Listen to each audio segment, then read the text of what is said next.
What up, what up? It's your boy, Will Nichols. And if you're new to this channel, make sure you like and subscribe for more content, for more consciousness expanding content on relationships, sexuality, astrology, and spirituality. So today I'm going to be talking about my DMT trip. I've done quite a bit of psychedelics in my day, if you haven't noticed. I'm a pretty psychedelic, groovy guy. And so I have to say, DMT is definitely the most powerful psychedelic I've ever done. And it's interesting that it is also the shortest psychedelic, and it also is the most powerful, plus our own body produces it. So I've had DMT experiences through breathwork. I've had DMT experiences with analogs of DMT, like 4-ACO DMT, and I've experienced lots of mushroom trips and a few acid trips. So I have to say, though, DMT is definitely, even if you're experienced in psychedelics, this is pretty nuts. So take that very lightly. Do not do not come to it with ego. So the whole process of that for me was I got into this state where I was doing some deep breathing. I was relaxing on my couch. I was laying down on my lovely sheepskin that I use for Kundalini. And as I was getting into this kind of relaxed state, you get the little nerves come up, it's like when you drop acid or you do some mushrooms, you start to get a little antsy, and I was getting antsy before I even took it, because just feeling the power of the DMT pen, I was like, oh my gosh, I'm about to go to another dimension. So for a little background, if you're not familiar about what DMT does, it's essentially a natural psychedelic. Our body produces it. When you get it in crystal form, you can make it from plants, you can make it from in a laboratory. There's lots of ways of doing it, but all in all, it's the most powerful psychedelic. It's the active ingredient in ayahuasca. So yeah, it's very, very powerful. That's all I'm trying to say. And it only lasts about 5 to 20 minutes max. Usually it's on average, about 5 to 10 minutes. For me, it was about 15 minutes before I started coming down. And so I started prepping. I was laying on my couch and I was just doing some deep breathing and just getting into the zone. Then I take the first hit, and the first hit was kind of like, woo, it's like when you're peaking on acid or on mushrooms, and everything starts to go glittery, and euphoria kind of kicks in. It's like a psychedelic look. Everything's pretty wild, and you see geometry, and the vision starts to get a little fadey. And then I take another hit, and then it gets even more intense. It's like the peaking of like a pretty high acid dose, or very high, like 5 grams of mushrooms or something like that. And then I took a third hit, and then my hand just dropped.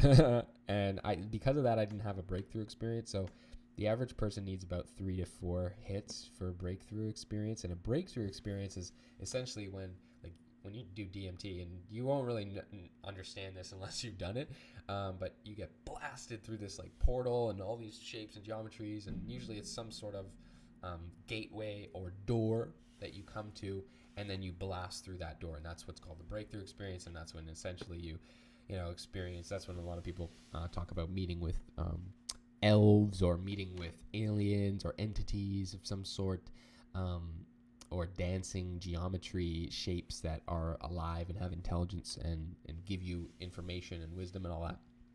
So anyways, I didn't get to that breakthrough experience, but I did have a pretty crazy experience. And when I took that third puff and I just laid there and my body kind of went limp, I saw in front of me was this giant angel, and it was like this angelic entity. And it wasn't the glowing white robes with the white wings, Caucasian angel that we hear about, or we think we hear about in the Bible. If you actually go back to like the early records of the Bible and the Hebrew text, you'll find that angels were actually terrifying. Like, imagine being an Israeli goat farmer, and all of a sudden you see this giant rainbow being in front of you with lots of eyes and feathery tentacles and just radiating, kind of thing. It's like, it's nuts, right? It's crazy. So yeah, it was pretty terrifying. It's pretty terrifying for the ego at first. But then I realized it was not doing any harm. But it was just watching me, like, very hypnotically, like kind of like staring into my soul. and it had like this big eye in the center, and then it had these like lots of kind of eyes coming around it, and then it had these like feathery kind of tentacle like things, or like feathery tentacles. That's how I describe it. It's like, you know, Alex Gray has the best depiction of that. If you ever see his psychedelic portrait, where it's like a man, and then above him is this like thing with like these rainbows, and it's like kind of like a winged with eyes and stuff. That's very similar to what I saw. Not quite. If you look up DMT art and stuff, sometimes you'll see like these beings with their like, they got like the eyes, and then like these like tentacular things around them. Anyways, that's what I saw, and that's what was observing me and kind of analyzing and tweaking my body a little bit. And then its tentacles shot into me, like all into that. And it was pretty nuts. And that's when it blasted me into the kind of trip. And during that time, as it was like analyzing me, in my mind, I was kind of being aware of the fears that I was still holding on to. So one of the fears that I had was that I shit myself because my perineum was pumping so hard, and my agna point and my causal or shakti point at the back, they were all pumping so hard, and it literally felt like liquid was dripping down. So I didn't know if I pissed myself or I shit myself, because it felt like some liquid was like dripping down my spine. I was like, oh man, I'm wearing all white. Did I shit myself? You know, that was one of my biggest fears. I'm like, fuck. And then my second fear that I was holding on to in that moment that was preventing me from moving any forward was that I would die from this experience, and mostly that I wouldn't fulfill what I need to fulfill. And then the third thing was that I wouldn't ever come back down. I would just be trapped in this like state of like, you know, seeing reality like this. Anyways, so that was like all in the moment. And the moment that I let go of those fears, I'm like, okay, well, if I did shit myself, I can just throw the shit out, get new stuff. You know, it's not a big deal. Have a shower. It's all good. In regards to being crazy, well, I'm already pretty crazy, you know, whatever. And then the third one was death. And I'm like, well, I know that death is not the end, so, you know, whatever. And then it was that moment, this being like shot its like tentacles like into me, and I was like, and then I got blasted into this like crazy matrix beyond time and space of, it felt like I was going, like if you ever watch Star Wars, when they go into light speed, it's like, you know, and then you like the stars are like white lines. That's kind of what it was like, except it was all crystalline and colors and rainbows and symbols and weird things, memories and future memories, past memories, quantum memories, all at once. And it was a lot to take in, and I could not sit, like I could probably try and describe it to you for like 4 hours, and I still would give you like 1% of what I saw, if that. And then I was blasted through a death experience, and I'd experienced death and reincarnation once before, like the seeing the process of it when I did 4 ACO DMT. But this was more intense because I was in a hospital room. I had tubes connected to me, and I just felt so heavy, so dense. And the moment that I died, I could hear the flatline go beep, and then it was just like I took a big breath, and I just started smiling, you know, like because I was still aware of my body the whole time. When you have a break, when you break through, you're not, but you're aware of who you are, but you're not aware of, you're not focusing on your body. So I was aware of my body, but like I have described to people, it's like 0.00001% of my awareness was on my body. So it was just like, I was aware that I was in the room and I did DMT, but I was not, that was like not the primary thing that I was focusing on in the moment. So anyways, yeah, I had that experience, went through death, just felt so light and airy. And then I started coming back down from that, and I hit the door after death, and I hit the door, and that's the door where you either break through or you don't. And everything was prepping me. It was like pulling me back like an elastic band in a slingshot, and like ready to go. But then I just kind of got the message that it's like, not yet, you know, not yet. So, and I saw the door. It was like beautiful. For me, it appeared as like a beautiful golden door, like lots of colors and everything. So yeah, and then I started coming back down, put on a gong trap by White Sun, just to kind of like get me back into my body and break up any sort of, you know, negative things that I was thinking. Wasn't much that I was thinking. It was more just like, whoa, that was a lot to take in, a lot to observe. So yeah, that was my experience with dimethyltriptamine. It's a pretty crazy experience, and I do not recommend drug use to anybody. And you can experience these states naturally. However,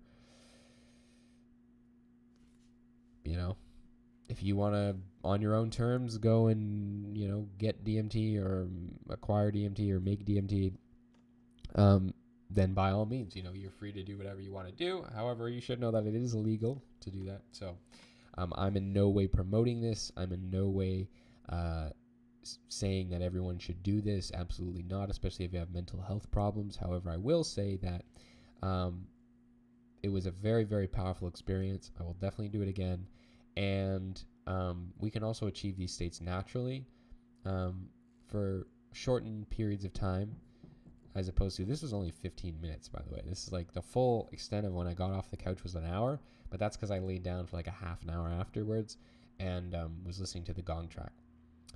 And yeah, the sounds too of the whole trip, it was very intense. It was kind of like, and then I had a drum. It was kind of my fault, but I had a DMT drum track on. It was just like dum dum dum, like shamanic drumming, and it was like doing like droning and stuff. Or I don't know if that was doing droning or it was just the experience was doing droning. But it was like multi-dimensional sounds, multi-dimensional colors, multi-dimensional languages and memories, and it was very, very intense. This whole thing took, like I said, about 10 minutes or so, 10, 15 minutes.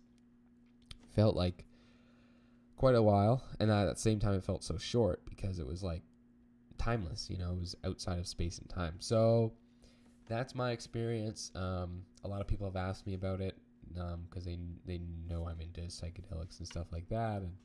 And so yeah, I think that there's a lot of therapeutic properties to psychedelics when taken with intention. And in the right state of mind and in the right setting.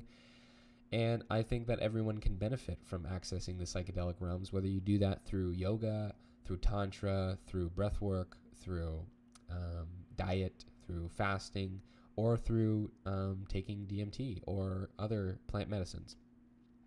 These are really healing experiences.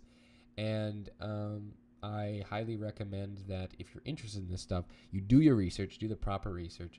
Make sure that you have a friend who's there to watch you and sit with you to make sure that you're all good. And then,